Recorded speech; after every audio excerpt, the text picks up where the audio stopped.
Listen up, sports fans. Your favorite sportsbook, BetUS.com, is back for our 28th year of NFL action. With the industry's biggest sign-up bonus of up to 200%, BetUS offers our members the opportunity to cash in on all your favorite sports, including NFL, NBA, MLB, and more. We've also got hundreds of new casino games, including the coolest new European slots, and our live dealers are waiting for you at the table. Sign up at BetUS.com today to get into the action. BetUS, where the game begins.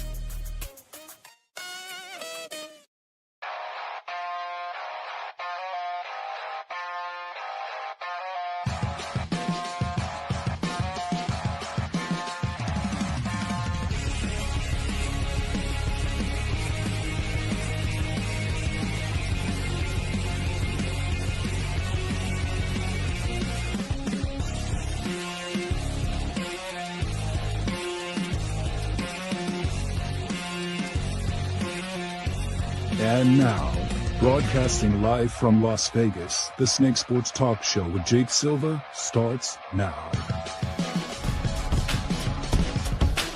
Go, ladies and gentlemen. I am feeling fantastic on this Friday here on the edition of the Snake Sports Talk Show, wherever and however you may be watching and listening. Thanks for making us part of your day. Chase joining us. We got a great one. Jason Calenzo joins us here. We got to talk some New York sports, man. We got to talk about what's happening.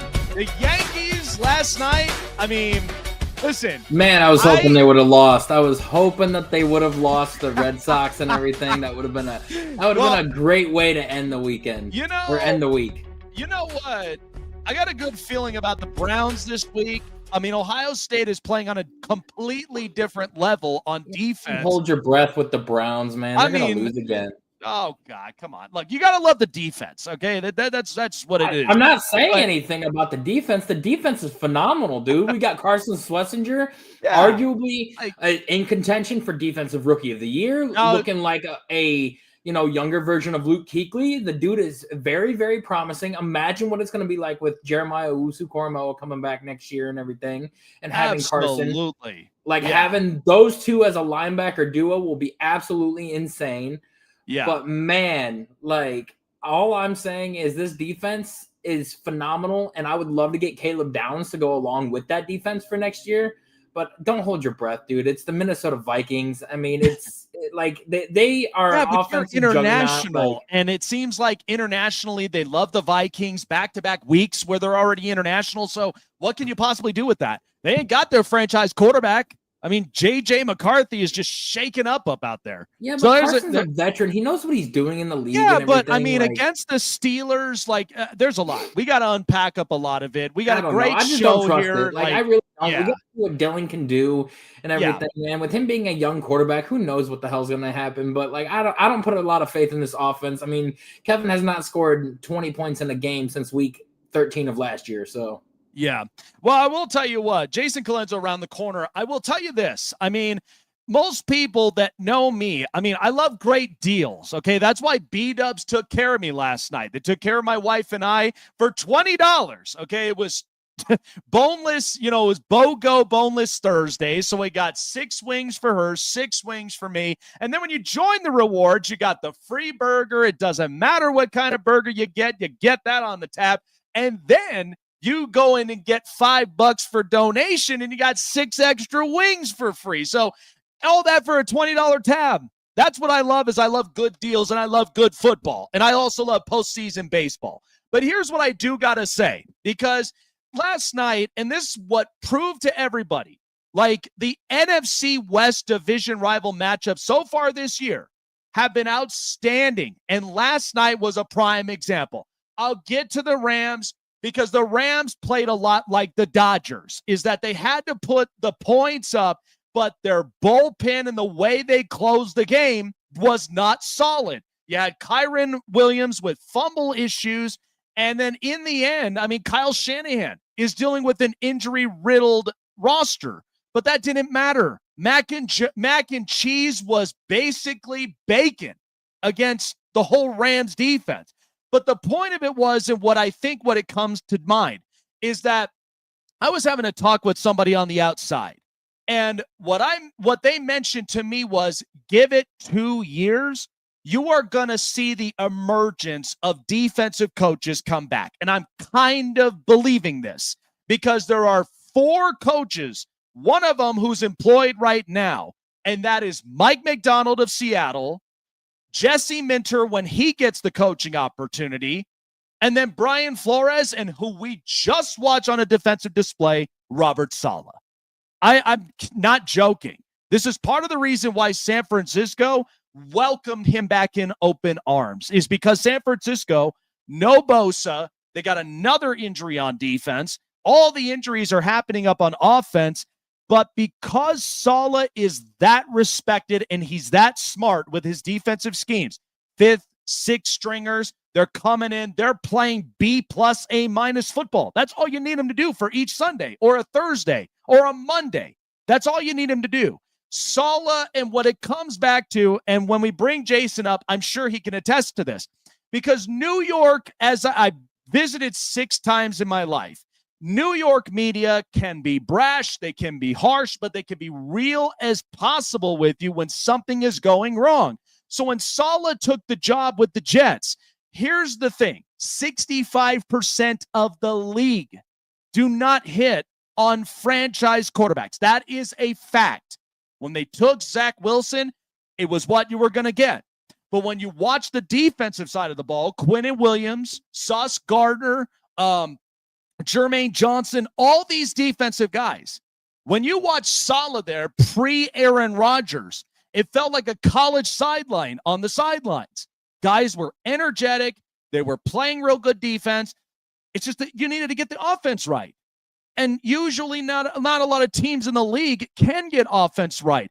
You got to think of the personnel. You got to think of the quarterback. You got to think of the O-line. You got to think of the weapons. Lots of things that come into this. But you'd be lying to yourself if you do not believe Robert Saleh should have a second chance, much like you don't believe Brian Flores should have a second chance. Because these are 2 defensive coaches, but what sets them apart? Their culture. These are culture guys. I know Brian Flores comes from a much harder culture with Bill Belichick, which he hated having the label of being a Belichick guy. But Brian Flores, ever since Tua ended up calling him out post his head coaching career in Miami, Brian Flores is a completely different dude. He's playing great as a defensive coordinator. Players in Minnesota like Jonathan Grenard, Andrew Van Ginkel, they love him. They love what he does. And sometimes with these defensive coaches who bring an energy and an aura and a culture mindset, usually take a step back for maybe 1 or 2 years. They have to figure some things out, and then they come back for these jobs. That's what they are. That's why you'd be crazy to think Robert Saleh wouldn't have another job. It wasn't his fault that the whole debacle with the Jets, the Jets are going to jet. Woody Johnson, we all know, is just, he's making these decisions and giving up on it after 3 years, and it's like you didn't really truthfully see this fulfill. Why? Because Aaron Rodgers is passive-aggressive and he basically is just his own person? That's why? Or maybe, you whiffed on a franchise quarterback, which 65% of the league do anyway. You could go get another quarterback. But when you lose the energy and the culture in the locker room, notice how Sauce Gardner played when Saleh got fired. Not the same, did he? Not like a lot of other defensive players. You can tell by the way that the identity had worked for them and how it got stripped away the minute that you fired him.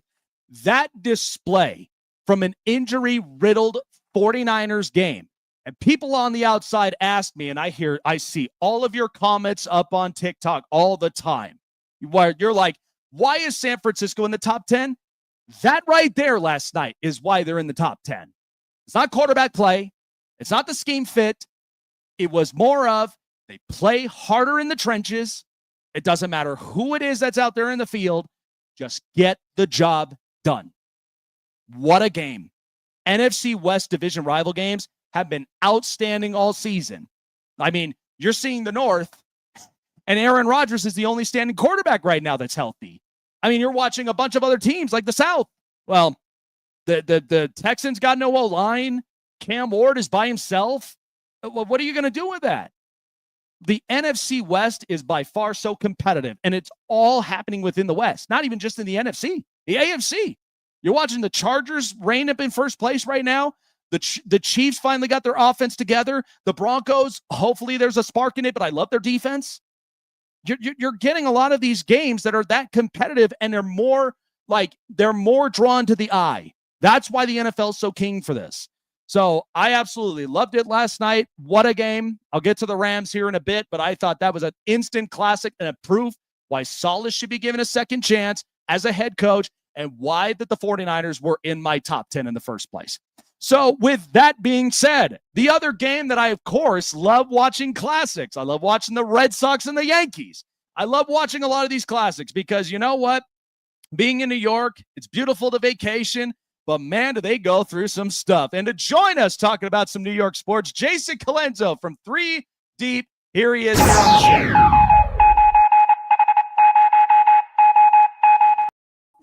Tell you, Jason, what a display. Like that I felt like in that game, and people question, like, you know, why do I have San Francisco in the top 10? Like, people think, oh, it's a cupcake schedule. This is why they want to be in the back in the playoffs. Look, the NFL stands for not for long and not very likely for some teams, okay? But the thing is, I felt like no Brock Purdy, no Juwan Jennings, no Brandon Ayuk, not even a Nick Bosa. No problem. All I know is Kyle Shanahan with his scheme, his offense. You pair that with somebody like Robert Saleh, who puts his foot down, takes no BS, go do your job. San Francisco shocked LA in that first quarter. Like that. What did you think of that? Because I felt like that right there tells you why Saleh should be given another chance at head coach. It was an unbelievable game. I mean, I'm not a big fan of Thursday night games right off the bat as it is. Sometimes they get a little the Thursday night trap, you know, those guys coming off of playing Sunday.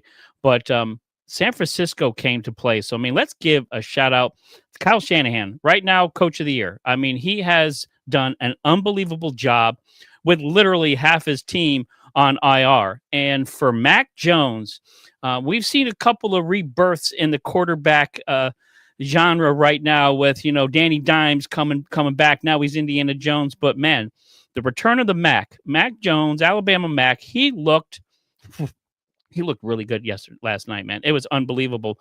342 yards, a couple of touchdowns. He made plays when he needed to make plays. And let's give credit to CMC. We literally had Christian McCaffrey dead and gone. We thought the injury, a lot of us like, man, is he ever even going to play football again? Right now, he's the MVP front runner because look at what the 49ers are doing. They're first in the West, 4-1 with a decimated team, with a backup quarterback. Phenomenal game. And the Rams, you know, I guess it's, you know, if you're going to lay an egg, you might as well do it on a Thursday night early in the season. The McVay effect. I know they kind of went for it on 4th and 1, but, you know, fumbling in the end zone, you can't do that. That is like, you take care of the football. So I kind of knew once they did that, you know, the game was over. But 49ers should have never been in that game. What was it, an 8.5 point spread? Yeah. So they should have never been in that football game last night. So 49ers, fantastic win. Shout out Podcast Smitty. He's a huge 49ers fan. I know they are feeling good about that team right now, being first in the West, and you don't even have your full complement there. So Rams, I think they'll be okay moving forward. Puka Nacua is the best wide receiver in the NFL. Just give it to him because he is an unbelievable monster. It was a fantastic game, man. What a lot of drama. It was a drama-filled evening last night. Needless to say, I was flipping back and forth, going a little crazy here on the clicker.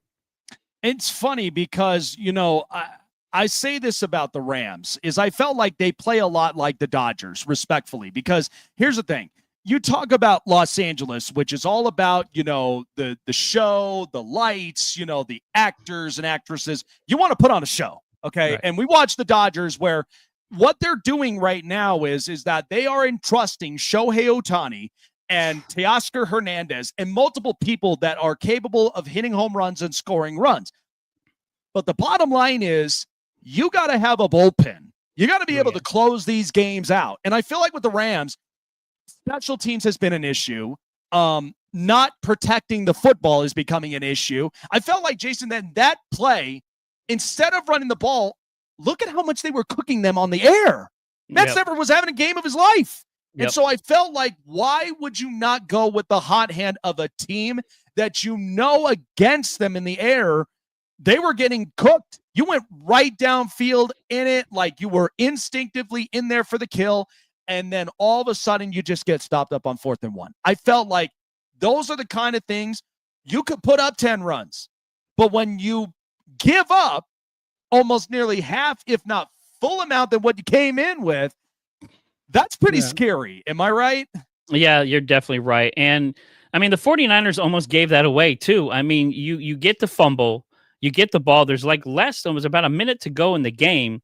You still gave them a chance to come back and kick the game-tying field goal. So the Rams had their chances in that game. They just made a lot of bad plays and a lot of head scratchers. You know, again, Sean McVay, he's a pretty smart guy, and he knows how to play football. He's won a chip. So has Stafford. So for them to kind of do what they did last night, again, they laid an egg Thursday night, chalk it up to early in the season, get it out of the way now. But yeah, it was like, what are you doing? What do you get down there? You already know, hold the ball high and tight, guys. Come on. I mean, that's like football 101. So what are you doing with that?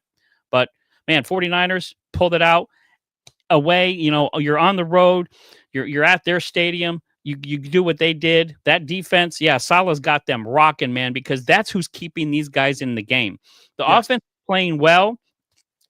And shout out to Kendrick Bourne. I had him in one of my fantasy leagues with this bye week. I had to pick somebody up. I put Kendrick Bourne in, so 10 catches for 142 yards. You know, they had a little East Coast magic there with Mac Jones and Bourne back together again. So thank you very much for helping my fantasy out. But that offense is not that hugely dynamic. It's CMC and then whoever else, Tonjes, whoever else can kind of just step in. The defense. And Salah has those guys playing well. So, and you don't have Bosa. So, I mean, you don't even have your best defensive player on the field. You're getting the very best out of every position, out of every player. Everybody's doing their job and they're doing it well. And right now, first in the West. And right now that West is probably the best division in the NFC. So, you know, you got to give them props right now. They're just clicking on all cylinders with not having a lot of help. Yeah, I think it's going to come down to the 49ers and the Rams. I think initially what I look at is, you know, people were concerned about, do the Rams address quarterback? I would be honestly like thinking, you got 2 first-round picks, okay? And you could utilize those. But what's the severity of the position? Because to me, it's like, I don't think quarterback, truthfully, in my opinion, is a severity for the Rams. I feel like if you go out and maybe make a trade somewhere within the league, you go get a quarterback, but you got to fix that corner. Like the corner seems to be an issue there for the Rams. But that's just me personally. I honestly do think that serves more of an importance because you are not paying a young defense right now. And the last thing you want is to be exposed up and into the secondary. I want to talk some New York sports here up in this one because it's been great. Jackson Dart cooking for the Giants. And you know what? I love these classics. Red Sox, Yankees. You know, the Bronx Bombers, you know, up and in town. And when you hear the whistle every strikeout, it's just always a refreshing deal. But here's the thing. I had the Yankees moving on against the Red Sox. And the one big thing is, the Red Sox did some justice because they cut the cancer out of the locker room. They got rid of Devers. People treated that thing like a Luka trade. I said, whoa, time out. First of all, we all saw what happened with Luka. The Lakers were not built to step up against some of these bigs like Minnesota and Denver and some of them. So this whole hype of Lakers in 5, you went home in 5. And then when I look at the Giants, they felt like they got a steal off of Devers. I'm like, you just got a manager fired and you missed the playoffs. Whereas the Red Sox, it's like, I get the Red Sox do a different type of business, but they called up their number 1 prospect. They signed him to a lengthy deal and look at how happy that they are. A guy who was out of the building, who given up minus 24 on run saves at third base. You cannot have that. That's easy runs. That's easy hits. So you have to lock the corner down. That's why I say with Bregman, that was the reason why they went and got him. They have to shut down the corner. It's different when you're shooting for the gaps because you got outfielders, all this. Right. But the Yankees, I know it's frustrating with Aaron Boone because I'll be honest with you, why would you sit down someone like Paul Goldschmidt, who's had a great average against left-handed batters? Put him in DH. He doesn't have to play first. He just have to DH. I want to change the 3 runs or the 4 runs they scored into 7. I don't want to be up over there making it that close. So again, I think the Yankees against the Toronto Blue Jays, I'm not saying it's easy work, but you can't have something like that up again. I felt like they dodged a bullet. They did, and Aaron Boone has been making some questionable calls since game 1 when he benched Jazz. There was a big thing about that. You know, it's like, dude, he's a spark plug on there, and he was integral in game 2 in the comeback too. So, and then taking Fried out, he's pitched. He's only in the 6th inning. He's pitching masterfully. He's essentially going to be your Cy Young Award winner, or at least up in there in the votes. And you take him out of the game, and then the bullpen, kind of gives it up, and they lose that first game. So yeah, Aaron Boone makes some questionable calls, but you can see it in his playoff record. He's 22-24 in the playoffs. He doesn't have a chip. Right now you have all-world Aaron Judge on that team and a bunch of superstars there, but they just can never get over that hump. They got to the dance last year and fell flat, but I think a lot of it has to do with coaching. And I'm surprised Aaron Boone is still the New York Yankees coach because the manager, because some of the moves that he did even into last year and the year before that, you scratch your head and go, why? You're mismanaging. You're a manager. You're mismanaging. So what are you doing? So I'm glad they got out of it. It was a phenomenal game. Cam Schlitter, he was masterful. That was probably the best pitching performance I've seen out of a New York Yankee in the past 15, 20 years. I mean, it was unbelievable for a kid who was essentially in the minors in the beginning of this season to come in and pitch a pivotal game, 8 innings, no walks, 12 strikeouts, phenomenal. 22 first pitch strikes out of 29 batters. That is absolutely amazing and astounding. And he's also from Boston, Massachusetts, grew up, I think, 18 miles from Fenway Park. So like insult to injury kind of deal. So it was a phenomenal game.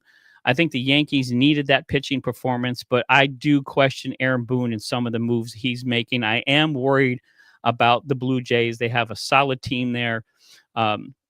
It's going to be a dogfight. And I tell you what, this is going to be very important series, not only for Aaron Boone, but for my man, Aaron Judge. Judge needs to do something in these playoffs to solidify his greatness. Another ridiculous offensive season. 53 home runs. You're the batting champ. I mean, that is unbelievable, but you got to get the ring. This is New York. You don't win. I agree. Yep. I mean, you're going against legends right now. You have legendary people in Monument Park. If you want to be in there, you better go get that chip. Yeah, no, New York doesn't play around. They tell it as it is, man. That's why I love it, man. And I was thinking about this, the MVP race before we move on to the Giants. I was saying something about this. I know everybody loves a story. I love stories too. I love movies. But the Cal Raleigh story is a great story because catcher who's ever hit 62 home runs, average catchers usually hit about 230, between 250 at average. Right. But we know they have an importance. They're the most put out position possible because of obviously strikeouts and pitches and all that. And then, of course, they have to protect the plate. Right. My biggest problem, and I have been to Cooperstown before in my life, love the Hall of Fame, respect it dearly. I'm a baseball kid at heart. But I have always had a problem when it came to these baseball writers today. Because even though we love stories, we see it all the time in college hoops. Wichita State and Loyola Chicago. Where are they at right now? We love, a small town kid who never got a chance. I'm happy for OKC, but OKC had made some great moves. But I look at between him and Judge having the better battery average, Judge having at least the better slugging percentage, but the wins above replacement is one of the biggest things, because when you look at Kyle Raleigh only has one job. Whereas for Aaron Judge, he has several, because it's not just hitting home runs. He's spraying the ball left and right, getting the extra base hits. It's hard for me to really fall in love with a story, Jason, when I look at these stats and I'm like, if I'm looking at MVP in my eyes, I'm not looking for story. I'm looking for importance in a specific category is why your team is in this position. Right. And that's why I'm like, it's hard for me to do that. What do you make of this MVP race? Because I think a lot of people, vast majority of America, is all about the Cal Raleigh story. And I'm like, whoa, hold on. I've seen offensive juggernauts like Aaron Judge, and I'm not putting disrespect, but it's just like, look, it's like how we felt about Josh Allen and Lamar Jackson. I felt like when Josh Allen got the MVP, that was like a Martin Scorsese moment, okay?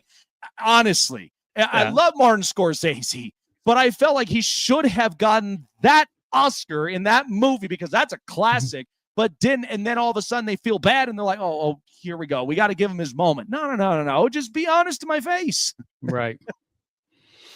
This is going to be probably the closest MVP race I think we've had in a long time. I love stories too, and Cal Raleigh is phenomenal. I mean, a catcher to hit that many home runs, and for the Mariners to be in the playoffs and playing well. It's not like he hit that many home runs and they were losing, or like they didn't make the playoffs.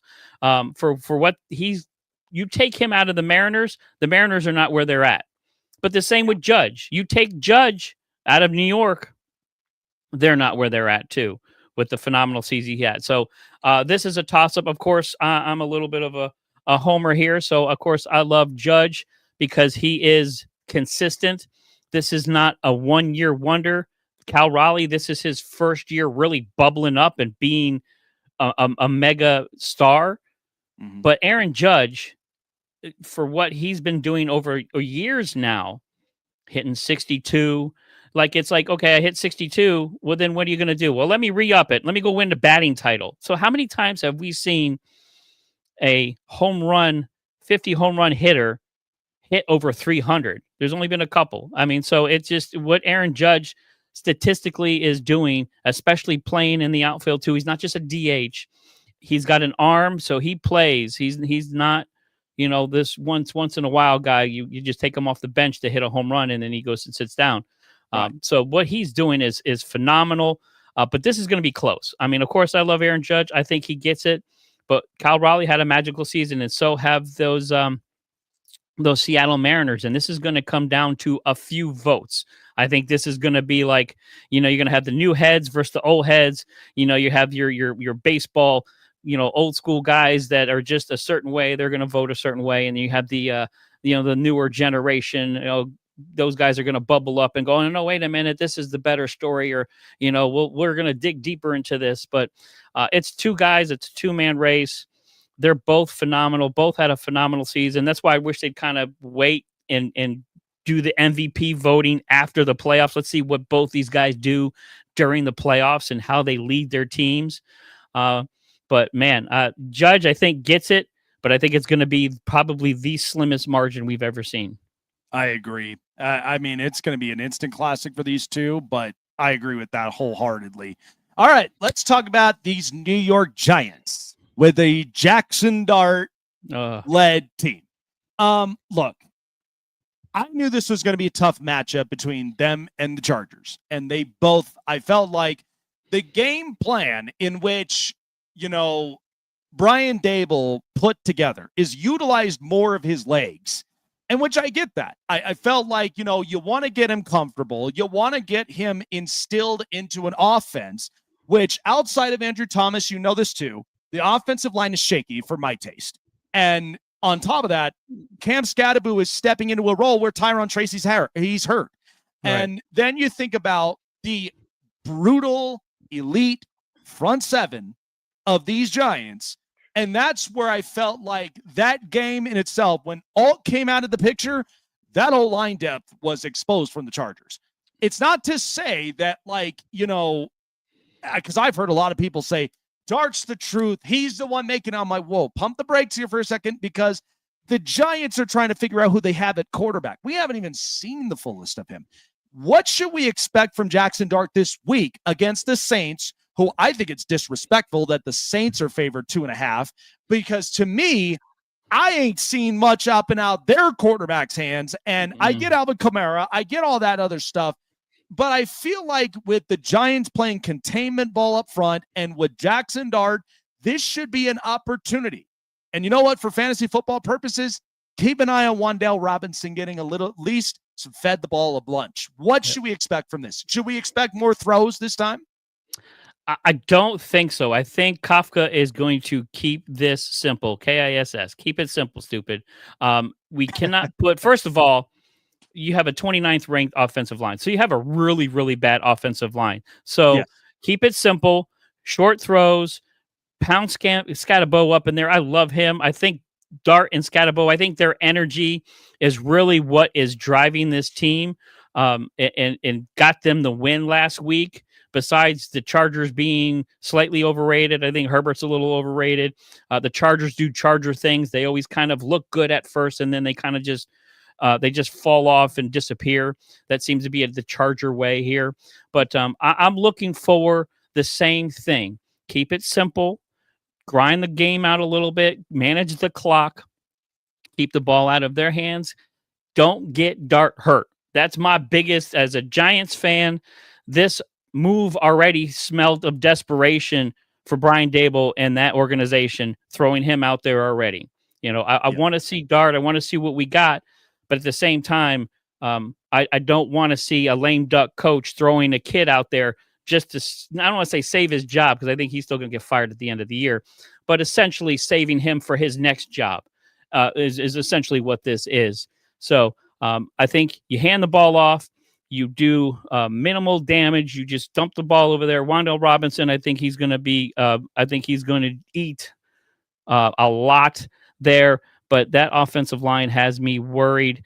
But I don't really want to see Dart run too much. I think in specific instances, yes, but let's not get this kid hurt, man. He is something special. And I think they come out with the win. I mean, the Saints, and let's just say the Saints are not that good. Spencer Rattler, he's going to get destroyed by that front four. Those guys are starting to cook a little bit. Brian Burns looks like a monster. I mean, Sexy Dexy's not the same as last year. I kind of wonder what's going on with him. So I'm a little worried about that. They're starting off slow. But, man, Brian Burns, I think you're going to see some Spider-Man stuff going on when he sacks Spencer Rattler a few different times here. So I want to see a good defense, shut him down, and then just keep that offense simple for Jackson Dart so he doesn't go out there and try to be more than he is. They don't need him to be that. Kind of control the game, learn some football, go out there, do what you got to do, but be safe about it. Slide when you need to slide. I want to see this kid for years to come. We've seen too many quarterbacks rushed into this position and then just either fade away or get hurt or something, happens. So it'd be interesting to see, but I think they're going to come out with a win. I like them going against the Saints. The Saints defense is ranked 18th. So, I mean, they're not really that good. So with Scatabo and Dart and that youthful excitement, I expect some good things here coming out of New York. We are around the corner for the NBA season, and my biggest thing, my final question is because I know my big thing is that I know a lot of people felt a certain type of way about Tom Thibodeau. To me personally, I know that he's a defensive mind, seeing him from his years in Chicago and even in his years with Minnesota. The Knicks have an identity that I know revolves around Jalen Brunson. But we know that when it comes to Karl Anthony Towns, he's not exactly that physical presence you would expect can get it done. We know that offensively he can put you up some points, but I got to have somebody that can be a pain in the you-know-what every time when congesting the lanes when you need to stop up and above the rim. So that's where I feel like with the Knicks going into this season, We know the Philadelphia 76ers, they're going to probably be up in rebuild mode. I feel like it's just too much of just they got to figure themselves out, rebuild consistency, and I just don't know Joel Embiid will last there in that organization. And I think even what we watched with the Pacers, small town team, they love fast-paced basketball. We're starting to see that an awful lot. What should we expect from the Knicks? Without Tibbs, this will look completely different. Should we be having a good feeling about them? Or is there going to be some sort of cases we should be worried about respectfully as it gets closer when you start thinking about playoff basketball? Well, I like Mike Brown. Look, Mike Brown is not a slouch coach. He's won Coach of the Year twice. He has coached some pretty big names. In Cleveland, he got Sacramento, out of the gutter and got them to the playoffs 1 year. He's won some chips as a assistant coach for Golden State. So he has some pedigree. So it's not like they just threw some slouch out there to replace Tom Thibodeau. I like Tibbs, but he's always hit a ceiling. Every stop he's had, 3 to 5 years, that was it. And I can kind of see that in some of the moves he made in the playoffs last year, a la Aaron Boone. Why did you put that guy in, or why did you change the lineup? Why did you take Hart out and put Mitchell in? It's you start thinking about these things. But I think the Knicks, as long as they start off fast, I like Jalen Brunson to be in the MVP conversation. I really want to see more aggressiveness out of him. He is a phenomenal player. He is essentially the heart and soul of that Knicks team. They go nowhere without him. I want to see him in the MVP conversation because, look, Boston took a hit. They still got an okay team. Got Brown and some other pieces, but they took a hit. So they're going to be sliding back. Indiana took a huge hit. Halliburton out. So they're going to be falling back. Who knows what's going on in Milwaukee? Giannis and the drama, Doc Rivers, hot seat. If they start off slow, did they fire him? Did they trade Giannis? So there's a lot of drama going on in Milwaukee. The Knicks, this is your chance to vault into, the tops of the East. Cleveland, 60-win team, but, lackluster in the playoffs last year. Are they going to be the same? Are they going to be that hot? Mitchell hurt?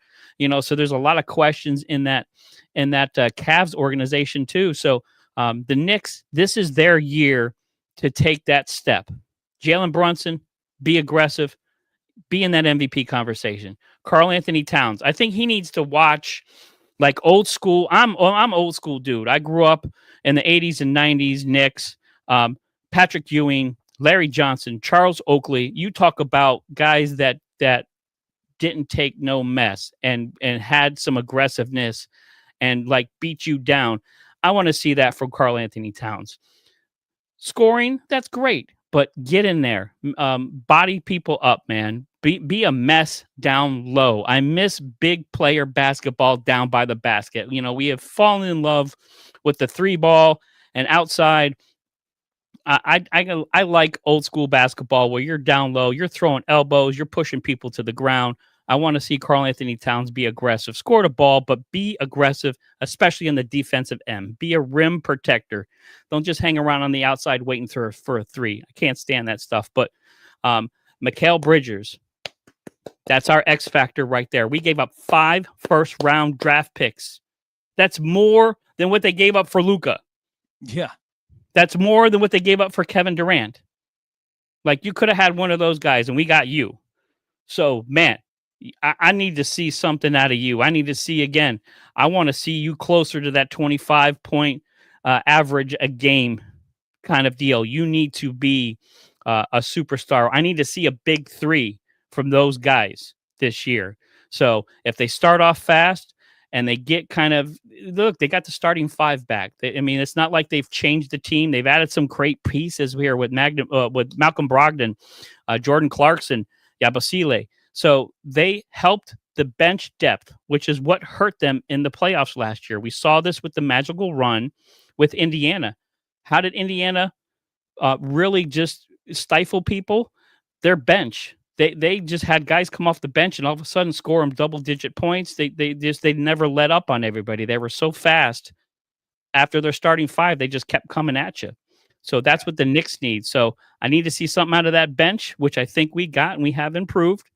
But man, that big three: Brunson, Towns, and Bridges. Those guys have to be monsters, and I think we can do it. And I like Brown. He's coached big names. He's not a slouch coach. I think he's going to coach them up.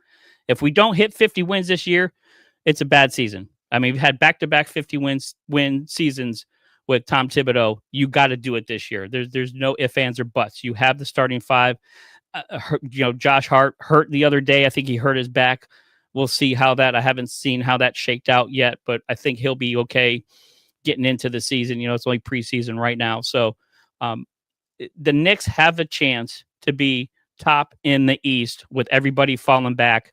I worry about Orlando, Miami, and we'll see what they do. But I don't think they really have a lot of competition in the East right now. The Knicks are one of the strongest teams in the East. Absolutely love it, man. I got to make another vacation to New York because it's been quite a hot minute. And I've always told my wife, I'm like, look, I've been there 6 times and I've been about pretty much everywhere around the island and have yet to even be even more upstate. I've only gotten close to Cooperstown. I got to see the rest of it, but absolutely love the culture. Love exactly just you tell it as it is. Yep. It's always fun. Jason, love having you up here and on the show, man. Tap it in, man. Where can people find more of your content? Because you bring in fire. You guys bring up some fire up over there. So where can people tap in? I appreciate that. I'm on the Boom Broadcasting Network, guys. You can check me out. I actually have a couple of different podcasts. I do Sideline Savants. Fantasy football is in big heat right now. So, guys, if you need any help with your fantasy football lineups, come check me out. I'm in Sideline Savants. You got to look at that. And then 3 from Deep. I do that also on the Boom Broadcasting Network, which is an all NBA podcast too. So come check me out doing that. I do that 1 time a week right now. On Mondays it drops, but when the season starts, I do that 3 times a week. So check me out. NBA, NFL, I got whatever you need. Come over to Boom Broadcasting. Check us out. Hit me up. You can also check me out on my socials too, man. So I appreciate being on, man. Jake, this was awesome. Thank you so much. Absolutely, man. Love to have you on again, man, here soon. It's going to be interesting with them Yankees, but, I've said it. My preview, Yankees Brewers. I'm still on the fences right now with that World Series. Oh, yeah. I just have a good feeling. They give me a 2014 Kansas City Royals feel to me. They play small ball, pitching is pretty stellar, and they do the simple stuff right. I just don't know if the Phillies and the Cubs in some of these areas, they got that. I mean, it would be a fun series against the Cubs, but I just think when small ball really taps in, that's where you really got to you got to shine the most in those types of spots. Right. That's what I'm feeling this year. No, I you know what? I hope so. Because I like it. Brewers, Yankees, a lot of history there too. So, I mean, let's go. Let's bring it. As long as the Yankees are in the series, it's all that matters here. I'm good. There you I'm go, good. Man. So thank you so much, dude. Absolutely. Take care of yourself. Enjoy the rest of the week and the weekend. We'll see you soon. All right, man. Peace. Absolutely. Yeah. Absolutely crazy. New York and Brewers, man. Absolutely crazy. Hey, but look, I've got Seattle and Milwaukee. Okay, you got Seattle up and in there. All right. Dude, well, they better prove me wrong from 2001. Look, man. I mean, that's fair. That's a fair assessment. But the thing is, this is a completely different Seattle team. The New York Yankees aren't as strong without Garrett Cole. Aaron Judge is soft in the playoffs and everything and doesn't really hit very well. The Boston Red Sox, their pitching is nowhere near as good as some others. I just think with the Red Sox, they punched their ticket in. A good season for them. Yeah. That's a good way to end it.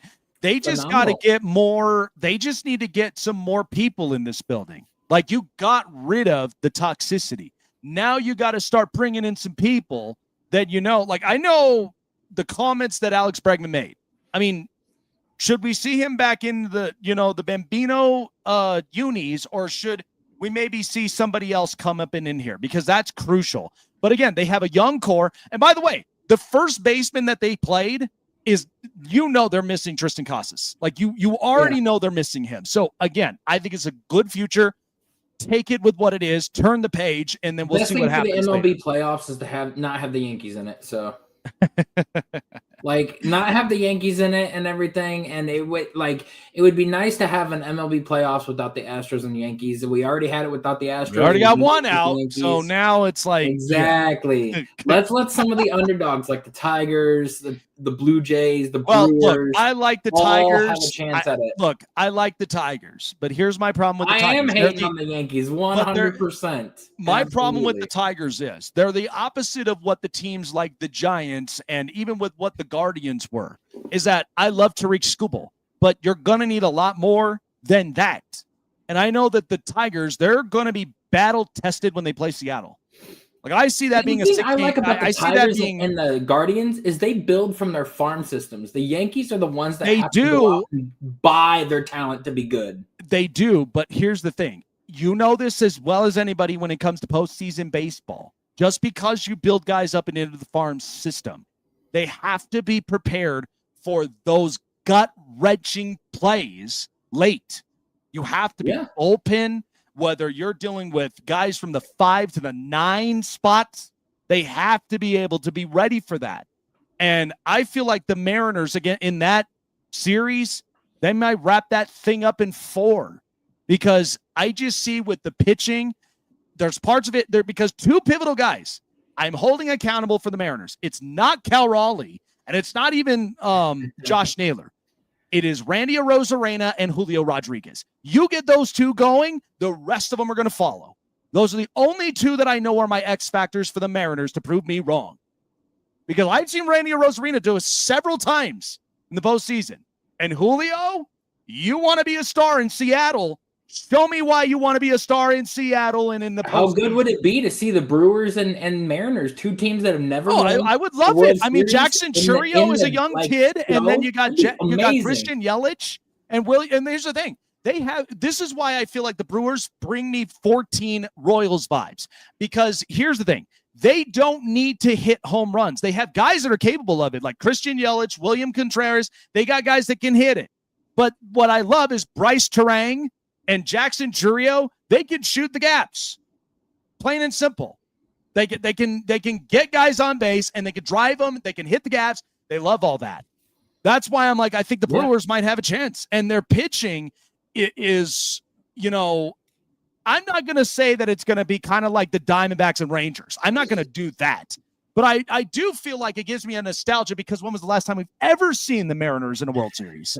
But this goes back to my point about stories, okay? Because in the NBA Finals, you saw 2 small market teams, Indiana, OKC. OKC had a very good roster from top to bottom depth, but they wanted small market team. Indiana was clearly the speedster, the more physical. Like, they could just drop 140, no problem. That's just how they were. But that's why I think in Major League Baseball, only the toughest teams that been there, done that. Yankees, Phillies. My only problem with the Phillies is you get to the CS and you play exactly like you have in the last few times. When should we start questioning Rob Thompson? When should we start questioning some of these spots with Philadelphia? You can't be like that. I mean, true. You got the Dodgers that can put up runs, but you cannot allow them to put up 15 runs because that way they know their bullpen stinks. Like, you cannot let the Dodgers do that. Bryce Harper's last chance to win a ring. It is. I mean, can't deny it. So his last chance to win a ring. Yeah. Oh, good stuff. It's gonna be insane, man. Whew. Yeah. I know Jason's up and in there, but I hope he loves my Inferno 5 picks. If he's stucking around up from there, he's gonna love that. We'll take a small break. We'll come back with the Inferno 5 picks because I really am confident with the picks that are going in this week for the NFL. Guys, like we said, Major League Baseball postseason has been so good. AL, the NLCS. The best way that you get in on the contest is going to the Prop Bet Go-To app, which is Payday Fantasy to get you paid for your picks. Love Payday Fantasy. Love our partnership. When you sign up, use the promo code SNAKE. Why? Because you get 100% of up to $100 of your deposit match just by using the code SNAKE. Sign up, check it out, make your picks, go for overs and unders of their projections, sit back, take some popcorn there with you on your fancy couch, and then get paid with Payday Fantasy. That's what they're big for. Absolutely love their app, love the picks, absolutely all in for it. Our partnership, Payday Fantasy. Sign up, pick the player, and get paid with Payday Fantasy.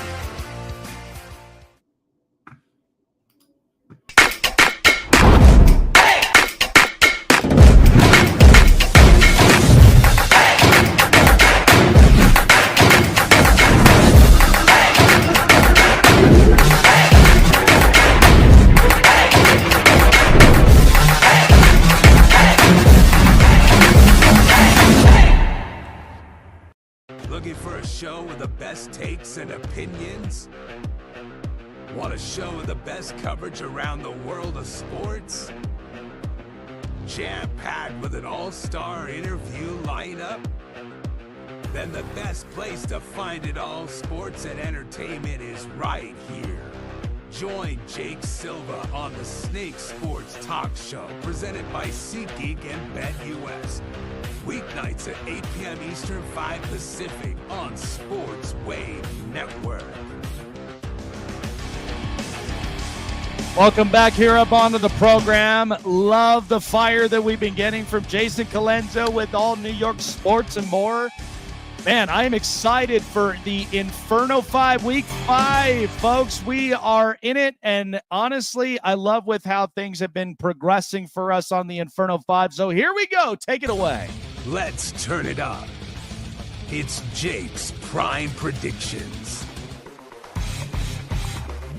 All right, so as far as with the Colts, because I had them at 10 in my top 10, and I'm going to go for them here against the Raiders. I do feel like that the Colts rebounding with this game. Listen, they were in it against the LA Rams, okay? The only thing that was the takeaway, Daniel Jones had a bad week, but Daniel Jones is in the conversation of potential MVP. And what the Colts have been doing all throughout this year is it's not just Daniel Jones. What did we learn from the Giants years ago when they had Saquon Barkley? You needed to give him a run game. Give him simplification. Jonathan Taylor's been playing up and out of his mind. Even though Xavier Howard is retired, my big thing is the Colts, they're physical, they get after the quarterback, and especially with the way Geno Smith has been playing, he leading the league in interceptions. That's not a good thing. You can take risks, but you cannot take risks like this. I'm going to go with the Colts here in this game. And I think they're going to win and cover with the 6.5. Give me them to win 28-20. All right, I like the Jets in this spot against the Dallas Cowboys defense that's just shot. Okay, and here's my big thing. The Jets, even though they're an 0-4 team, the Dallas Cowboys have a very good offense. So I kind of see this game be a ugly shootout. But the Jets, they will play situational football. They're pissed. They want to get a win in their column. And the Dallas Cowboys, their passing defense amongst with their rush defense really hadn't been progressing. I know they've been making changes for the better, for the future, but it ain't quite there yet. The Jets, they were in it against a tough team and an interesting offense with the Steelers in Week 1. I feel like the Jets, they rebound back. They got nothing else to lose up from here. I think Justin Fields, he's going to figure it out against a defense, which we know what happened when they played the Eagles. Jalen Hurts had to be an improviser. Justin Fields has to be an improviser. Use the legs, use the arm. I think it's going to be a close matchup. I'll take the Jets to win in an ugly shootout, 28-27. I feel like this is my game of the week because I'm watching Vic Fangio face off against the Denver Broncos. I'll take the plus 4.5 on the Broncos. Listen, I love their defense. Their defense has not been the problem. Offensively, they've been giving me some concerns. Last week against the Cincinnati Bengals, you were playing Jake Browning, okay? And you were putting up really good numbers. The first time in years that J.K. Dobbins has broken a record since Latavius Murray being the one running back for over 100 rushing yards. Good for them. This is an opportunity in which Jalen Hurts is going to be faced up against a team with the best pass blocking offensive line and the best defense in the league, which means, and Jalen Hurts hadn't even been throwing the ball a ton. So he's going to have a lot of problems trying to get the ball in the air. And with the corners and the secondary, the way that they've been playing, I'm not so sure about how the Eagles offense, and with how slow that they've been, I don't think that they're going to really last it against this Broncos defense. Competitive, Bo Nix, do not turn the ball over, damn it, because now you're looking like Trevor Lawrence. And that's where Bo Nix really has to get right. 24-23, to give me the Broncos here up in this one to win this game. All right, the birdies that I've been liking, it's not Atlanta, but I'm loving them Seattle Seahawks and what they've been playing. 3.5 I'm giving them. Look, they've been playing physical. Defensively, they've been looking really, really good. And Sam Darnold is playing at an elite level where he's not turning the ball over a ton. K9 has been running the football efficiently. You are seeing the identity of Mike McDonald and what he brings up to the table for Seattle. Physical, win the trench warfare, and then give Sam Darnold time in the pocket to distribute to JSN and multiple other players.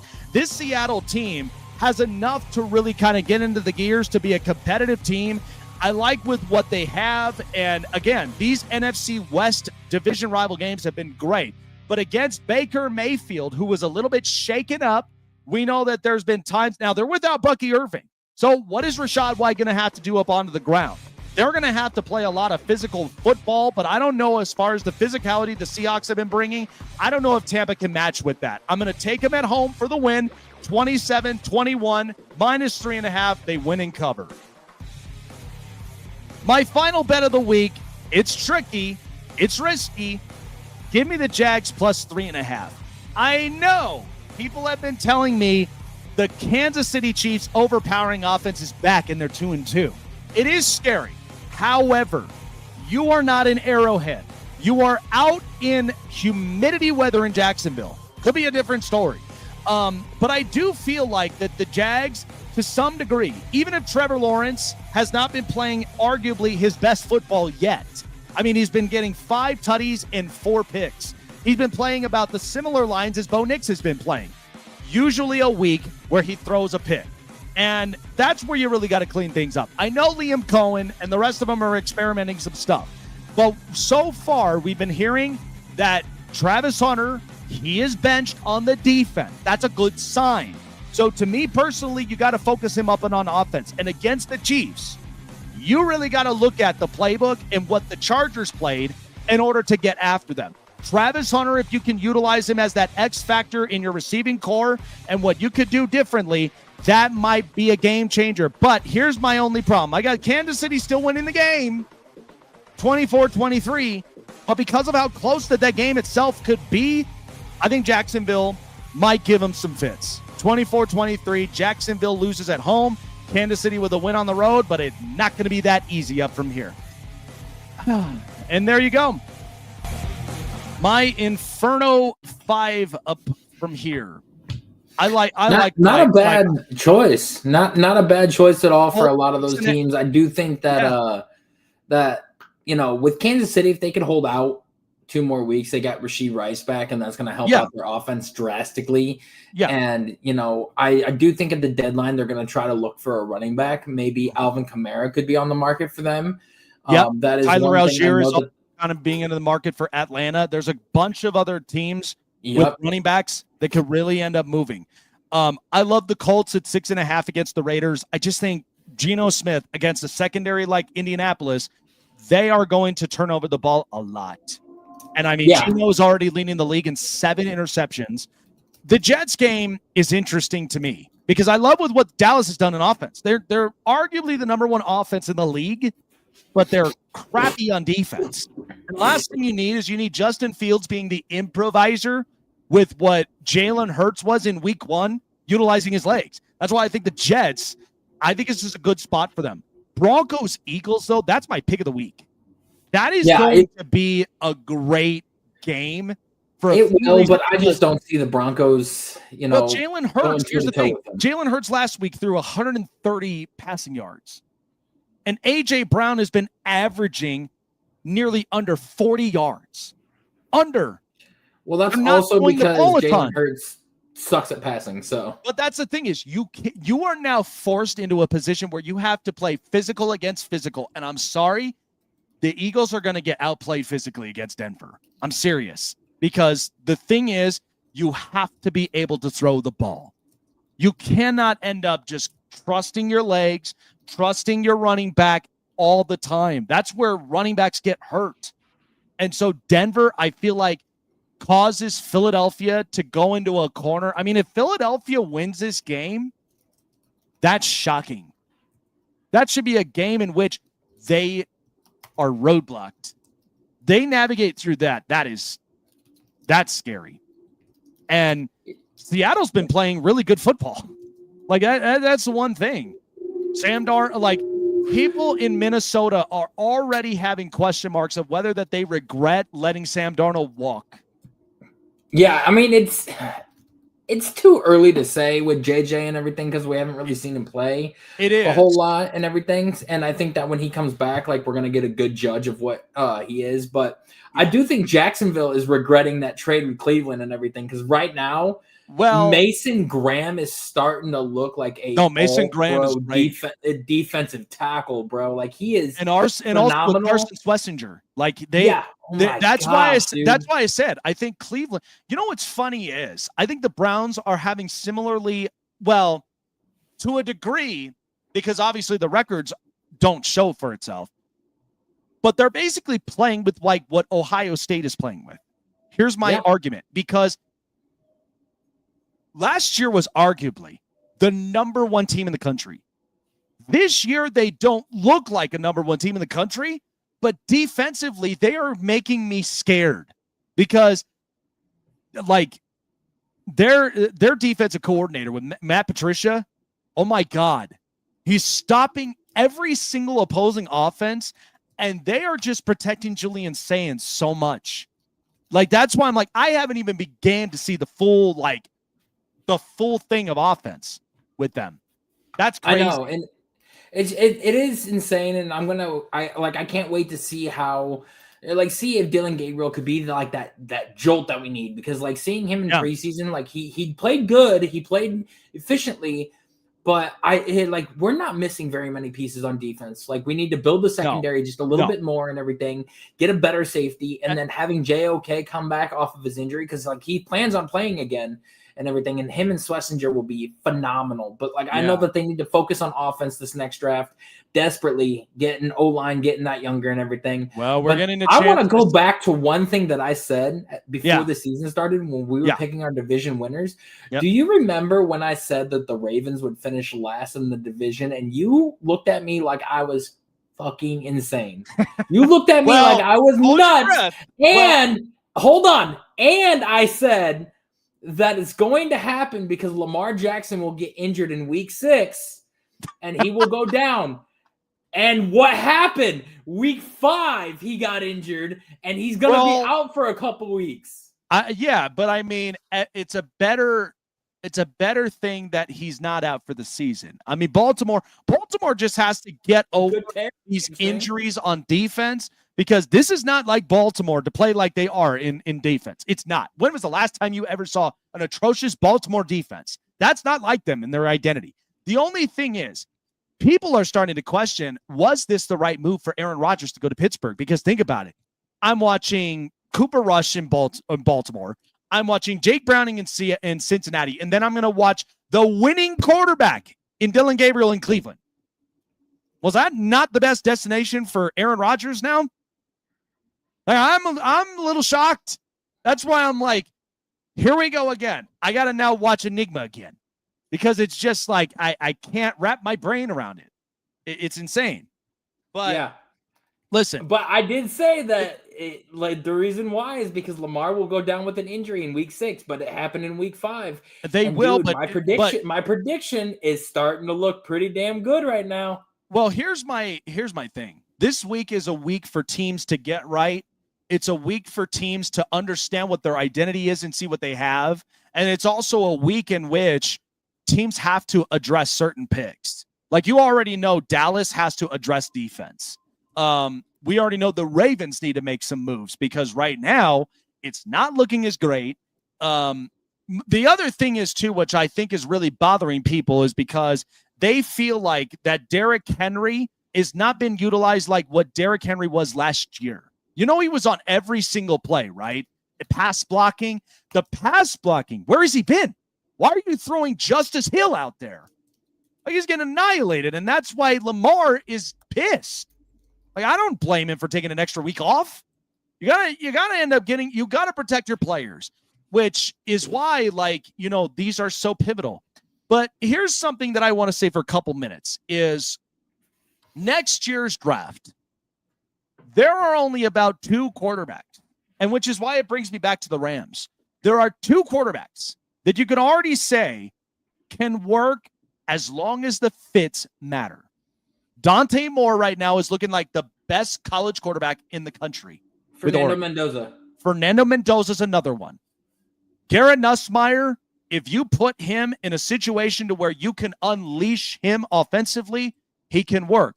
It's tricky for Lenore Sellers because he uses his legs, not as accurate. That's where they really have to focus on him. Because here's the thing. San Francisco, they have a dilemma over who they paid at quarterback. Because the problem is, and like I told you too, Chase, I'm surprised that they are even 4-1 right now because I did not have them making the playoffs because I said injuries, inconsistencies, weight of the bag was going to catch up to San Francisco. And they were going to need to figure it out. And yet, Mac and Jones, like the Jones are living great. Daniel and Mac, what the hell? So that's why I think this year there are quarterbacks that we know can fit into certain systems, but for teams like Dallas, teams like the Rams, probably teams like Baltimore, this is a great draft for secondary and for some pass rush. It really is, because it's not like where we were 2 years ago when we had Caleb, we had Jaden, we had all those quarterbacks, right? This is at least decent as you can get it, because here's my advice to the Rams. You have 2 first-round picks. Do not trade them just so you can go and get a quarterback in the draft. Your quarterback is not in this draft. I'm sorry. I honestly, and people looked at me sideways. What's wrong with recruiting Will Levis? Here's the problem. People don't see what I see. I see a deep ball accuracy. It's the same thing I even look at with Anthony Richardson. You need to complete the layups. You need to complete the simple stuff. My thing with Will Levis, if you watched him in games with Mike Vrabel versus games with Brian Callahan, you noticed that his confidence wasn't there. Mike Vrabel, when he had his confidence, why did he throw 3 tutties so easily to DeAndre Hopkins? He had confidence. Yeah, you played Pittsburgh. Pittsburgh's a tough defense, but there was confidence there. Brian Callahan, I don't feel the confidence and the communication, which is why, and I think back to this, Baker Mayfield came to L.A. because he needed to fix up some stuff. What were the things that were the problem of him? You know this, Chase. People thought he was too dangerous. He was too reckless. He had kind of an attitude where it was like he thought more of himself than he did thinking about the team, and that was where it really wrote him off. But reality checkup in Carolina, comes to L.A., comes to Sean McVay, fix up and clean up the mistakes. He did just that. And in 4 games, it was enough to give him a great run with Tampa, post Tom Brady. Like this is the best version of Baker. Why can't you do this with Will Levis? You're not even going to be trading up enough of capital to go and get him because they have Cam Ward. You go get him. Go and get the secondaries in this draft, because this defense is right now young. You're not paying them much right now because you're going to have to pay Jared Verse and Braden Fisk and Byron Young and a lot of these guys. So go get your corner, because I guarantee you, if this don't work with Will Levis, you know who you're going to have in the year after? How does John Mateer from Oklahoma sound? Ooh, don't you like that? John Mateer. And you know what? He feels like a Sean McVay guy. Accurate, throws the ball well, and he has great pocket awareness.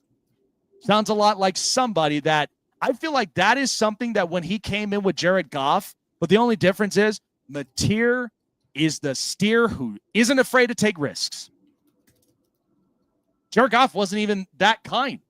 That's why I feel like that would be match made in heaven right there. I'm telling you.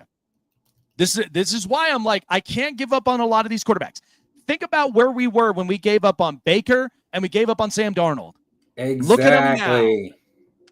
Why can't you do that for some of these quarterbacks?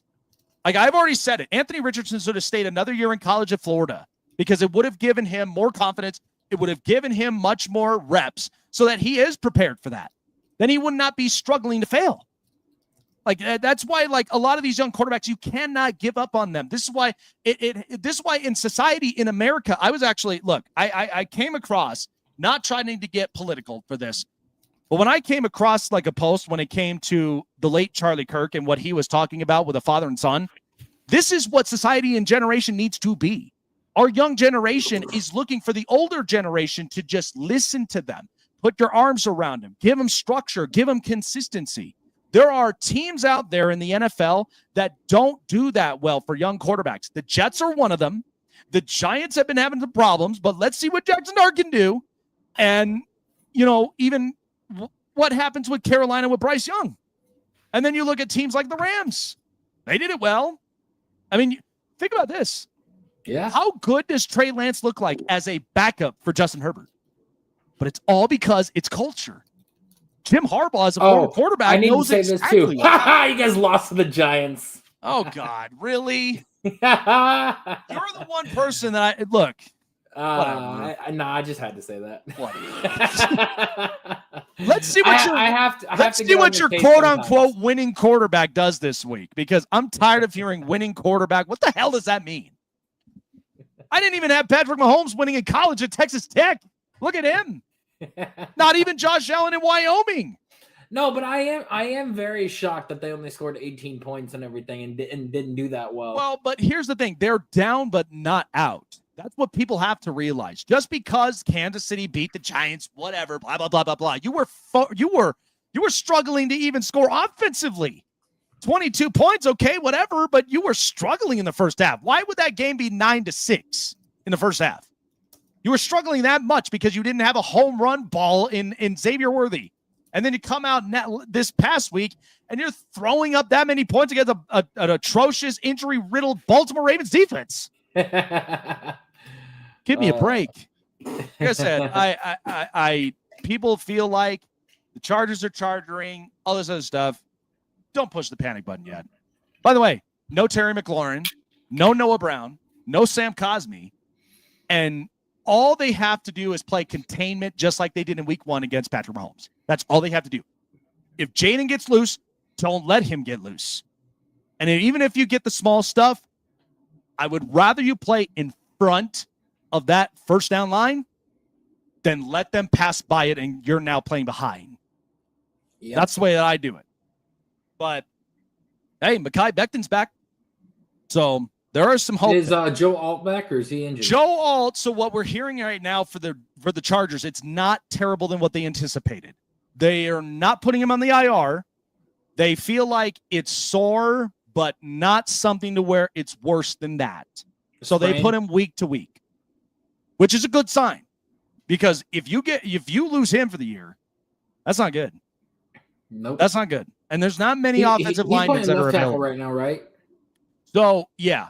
And then they have Trey Pipkins at the right. They're probably going to end up moving Jamari Salyer to the left tackle, which honestly, if you think about it, he has a better pass blocking grade at tackle than guard. Like, it's a better beneficiary. Him to the left instead of the right. Like, why don't you keep Joe at the left?